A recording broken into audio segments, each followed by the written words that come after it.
Jaiswal explained that during elections observers are appointed and it is responsibility of the returning officer to declare results based on the correct count of votes. He acknowledged that sometimes problems arise in the process but clarified that such issues have now been resolved.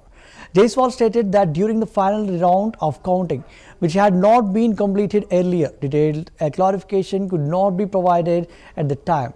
However, once the final round was conducted, the candidate emerged victorious.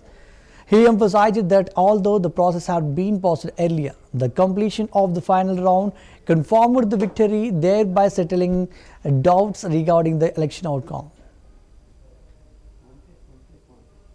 कि जो चुनाव में मतदान हुआ है उसकी सही संख्या को देखते हुए रिजल्ट प्रकाशित किया जाए, लेकिन कभी कभी इस तरह होता है। अभी जैसे सीतामढ़ी परिहार में 18,000 वोट से गायत्री देवी चुनाव जीत रही, अंतिम राउंड में जीत रही थी, फिर भी ऑब्जर्वर ने 6 घंटा तक रोक करके रखा था। तो इस तरह की समस्या आती है, तो उन्होंने कहा कि इस तरह के समस्या को दूर किया गया और जो वोट गिनती नहीं हुआ था अंतिम राउंड का, वो इसकी चर्चा करना डिटेल नहीं बता पाए हैं उसमें, तो उसकी जब गिनती हुई तो हमारे उम्मीदवार उसमें जीते। चूंकि वो अंतिम राउंड का जो है वो गिनती नहीं हुआ था, तो अंतिम राउंड का गिनती हुआ तो उसमें वो चुनाव जीते।